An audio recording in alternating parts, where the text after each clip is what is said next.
అధికారం కోల్పోయిన తర్వాత జగన్ కు ఇప్పుడు అన్ని వర్గాలు గుర్తుకొస్తున్నాయన్నారు మంత్రి సవిత. పల్నాడు జిల్లాలో శాంతి భద్రతలు అదుపు తప్పాయంటూ కౌంటర్ ఇచ్చారు వైసీపీ నేత బొత్స.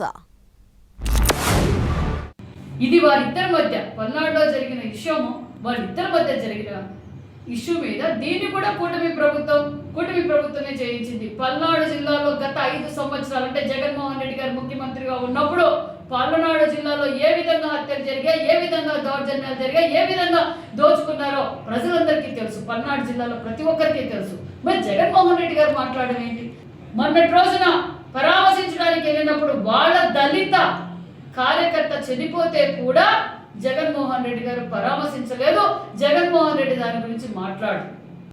చాలా దురదృష్టం. జరిగిన పరిణామాల పట్ల తీవ్ర విచారాన్ని వ్యక్తం చేస్తున్నాం.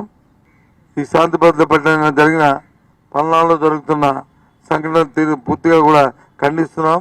పోలీసు వ్యవస్థ మీరు ఎక్కడైనా సరే ఉద్యోగం చేస్తుంది ఆంధ్ర రాష్ట్రంలోనే, కాదంటే డెప్యుటేషన్కి వచ్చి కేంద్రానికి వెళ్తారు.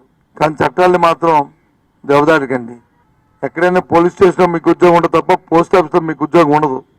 దానికోసం ఊరికే ఇలాంటి కార్యక్రమాలకి పూనుకోకండి దయచేసి, నా రిక్వెస్ట్.